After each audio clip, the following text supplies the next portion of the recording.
Allah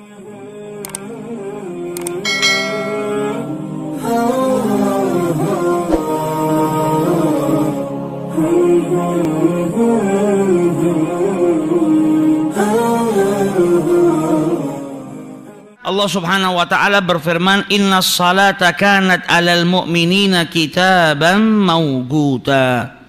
Sesungguhnya salat itu atas orang-orang yang beriman adalah sebuah kewajiban. Salat yang mana? Salat yang telah ditentukan waktunya. Salat 5 waktu mulai dari subuh, zuhur, asar, maghrib, isya. Ini adalah kewajiban yang Allah telah wajibkan kepada orang-orang yang beriman. Wa qala sallallahu alaihi wasallam, Nabi sallallahu alaihi wasallam bersabda, "Khamsa salawat." Ada 5 salat yang telah ditentukan oleh Allah Subhanahu wa taala kepada para hambanya. Faman jaa bihinna wa lam yudhayyi minhunna syai'an, dan barang siapa yang kelak datang di hari kiamat dengan salatnya. Jadi dia meninggal dunia dalam keadaan tidak meninggalkan sholat-sholat yang telah diperintahkan oleh Allah Subhanahu wa ta'ala. Tidak meninggalkan karena takut mengurangi haknya sholat. Ini kan perintah, hak yang harus kita tunaikan. Barang siapa yang datang di hari kiamat dengan membawa sholat-sholatnya, tidak meninggalkan sholat-sholatnya, maka saat itu dia mendapatkan perjanjian daripada Allah Subhanahu wa ta'ala untuk dimasukkan ke dalam surga. Kalau hidupnya di dunia tidak pernah meninggalkan sholat, perintahnya sholat selalu dikerjakan, berarti saat itu dia punya ahad, perjanjian yang Allah berikan kepada orang yang melaksanakan perintahnya Allah tadi. Apa perjanjiannya? Dimasukkan ke dalam surganya Allah Subhanahu wa ta'ala. Wa man lam ya'ti bihinna falaysa lahu indallahi ahadun. Dan barang siapa yang kelak datang kepada Allah Subhanahu wa ta'ala di hari kiamat tapi nggak bawa sholat, jadi selama di dunia ninggalkan sholat, maka dia datang kepada Allah Subhanahu wa ta'ala nggak bawa perjanjian. Insya'a adzabahu, kalau Allah berkehendak orang itu akan diazab oleh Allah, disiksa atau dihukum oleh Allah Subhanahu wa ta'ala. Wa insya'a adkhalahu, dan jika Allah berkehendak dia pun bisa dimasukkan ke dalam surganya Allah Subhanahu wa ta'ala. Jadi terserah Allah.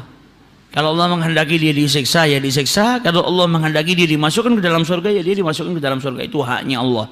Namun seseorang yang menjaga sholatnya, jadi perintahnya Allah dikerjakan, maka saat itu ada perjanjian antara Allah dengan dirinya.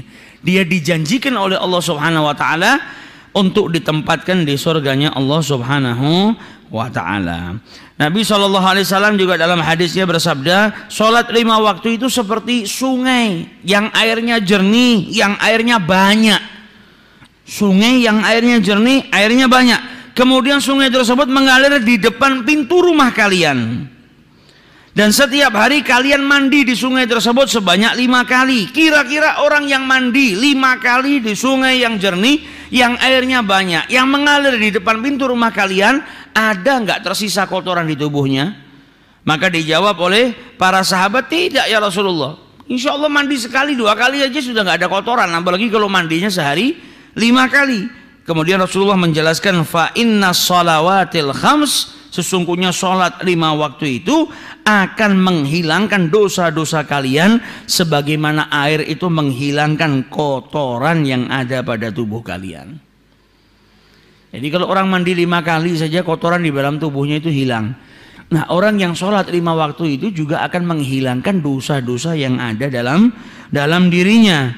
Dalam hadis lain Rasulullah SAW bersabda, inna salawat, sesungguhnya sholat-sholat itu kafaratun lima bainahunna, pelebur dosa di antara sholat yang satu dengan sholat yang lainnya. Datang sholat duhur kita sholat, setelah sholat duhur nggak sengaja berbuat maksiat, melanggar perintahnya Allah, kena dosa. Kemudian masuk waktu asar melaksanakan sholat lagi, maka di antara sholat asar sama sholat duhur kalau ada perbuatan dosa yang dia lakukan, sholat asarnya tadi menjadi pelebur dosa di antara sholat yang satu dengan sholat yang kedua, kafarah. Jadi orang yang melaksanakan sholat ini keutamaannya luar biasa, sudah menjalankan kewajiban, dapat pahala daripada Allah, meleburkan dosa-dosanya. Kesalahannya menjadi terampuni, diampuni oleh Allah Subhanahu wa ta'ala, asalkan dia menjauhi perbuatan dosa besar. Jadi kalau dosa besar ada tuntutannya. Kalau harus kena had, ya harus dihad. Kemudian dia juga harus bertaubat. Namun dosa-dosa yang bukan kabair, tidak termasuk dari kabair, sholat bisa menjadi pelebur dosa, menjadikan dia mendapatkan ampunan Allah Subhanahu wa taala, sebagaimana firman Allah, innal hasanat yudhibnas sayyi'at. Karena perbuatan baik itu bisa menghilangkan perbuatan-perbuatan buruk. Yudhibna di sini menghilangkan, artinya apa? Yukaffir. Ini menjadi pelebur, menjadi penghilang daripada perbuatan-perbuatan buruknya. Tidak sengaja berbuat buruk, dia berbuat baik. Berbuat baiknya dengan apa? Melaksanakan sholat. Maka sholatnya itu akan menjadi pelebur yang menghilangkan dosa-dosa daripada perbuatan buruknya. Amal hasanah. Salah satunya dengan melaksanakan sholat 5 waktu. Wa akhrajal Bukhari wa Muslim. Sebagaimana juga diriwayatkan dalam Bukhari dan Muslim, dan juga perawi-perawi hadis yang lainnya dari Ibnu Mas'ud.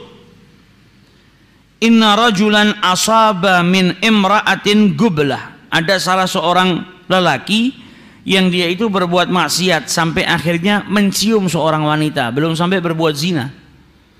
Dia melakukan maksiat dengan mencium seorang wanita yang bukan muhrimnya. Maka dia kemudian mendatangi Rasul sallallahu alaihi wasallam, menceritakan perbuatan dosa yang dia lakukan dan bertanya kepada Rasulullah, ya Rasulullah, ini caranya saya menghilangkan dosa yang salah saya perbuat ini bagaimana? Maka kemudian saat itu turun firman Allah Subhanahu wa taala, wa aqimis shalat tarafan nahar, dan dirikanlah salat. Ayat itu sampai dengan akhir tarafan nahar, baik di 2 waktu, di waktu siang dan kemudian sisanya di waktu petang dan di waktu subuh. Jadi ayat perintah salat 5 waktu, ayat itu turun, wa aqimis shalah. Kemudian dalam riwayat yang lain juga disebutkan, sebagaimana diriwayatkan oleh Imam Ahmad dan Muslim, bahwasanya ada salah seorang laki datang kepada Rasul sallallahu alaihi wasallam, minta untuk dihukum. Ya Rasulullah, dirikanlah had untuk saya, hukuman untuk saya, karena saya berbuat maksiat. Maka sama Nabi nggak dijawab, sampai akhirnya Nabi mendirikan sholat. Selesai sholat, Nabi bertanya, tadi mana orang yang minta dihukum nih, yang berbuat dosa, berbuat maksiat? Maka orang tersebut berkata, ana ya Rasulullah, saya yang tadi nanya kepada dirimu dan minta untuk dihukum. Maka Rasulullah bertanya, apakah tadi ketika engkau berwudu, wudumu sempurna? Jadi bukan cuma sekedar wudu, wudunya sempurna.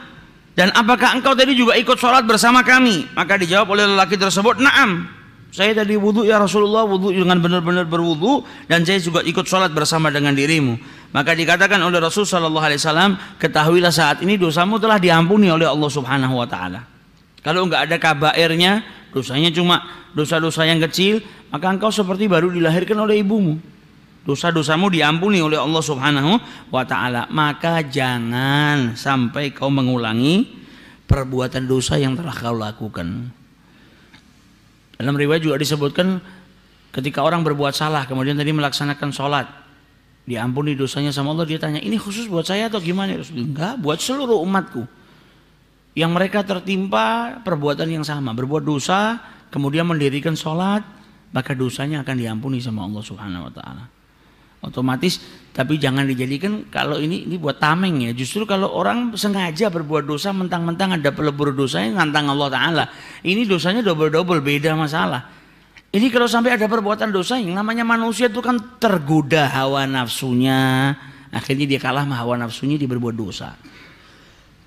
Jadi memang bukan terus sengaja, tak maling we rapopo, habis ini sholat asar kan dosanya diampuni, nggak bisa seperti itu. Ini justru malah nantang Allah taala, meremehkan perbuatan dosa. Nah, meremehkan perbuatan dosa itu malah bisa menjadikan dosa yang kecil menjadi dosa yang besar.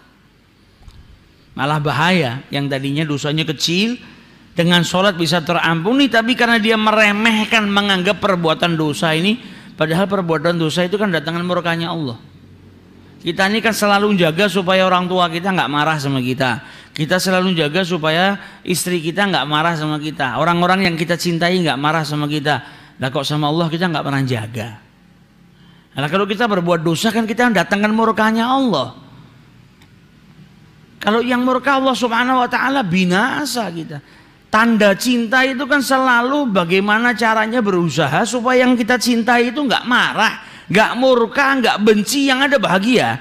Kalau kita benar-benar cinta sama Allah Subhanahu wa taala, harusnya kita jaga diri kita untuk tidak terjerumus ke dalam perbuatan yang mendatangkan kemurkaan atau kebenciannya Allah Subhanahu wa taala. Sampai para wali-walinya Allah itu kok berbuat makruh, mubah saja kadang ditinggalkan kok. Apalagi makruh, mubah. Makruh ini kan kalau kau tinggalkan lebih baik dapat pahala, kalau kau kerjakan kau tidak dosa. Apalagi makruh, mubah yang nggak ada manfaatnya beliau tinggalkan. Maunya selalu dalam keadaan kondisi, kalau tidak dalam kewajiban ya kesunahan.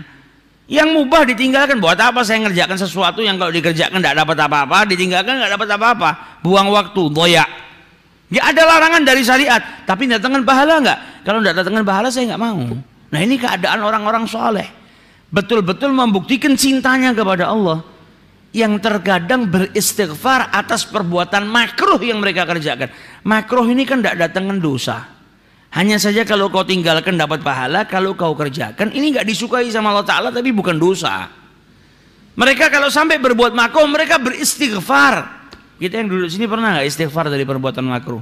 Dari dosa aja kadang lupa kok, apalagi dari yang makruh. Nah mereka yang mencintai Allah betul-betul menjaga dirinya agar tidak terjerumus ke dalam perbuatan yang tidak disukai atau bahkan dimurkai oleh Allah Subhanahu wa taala.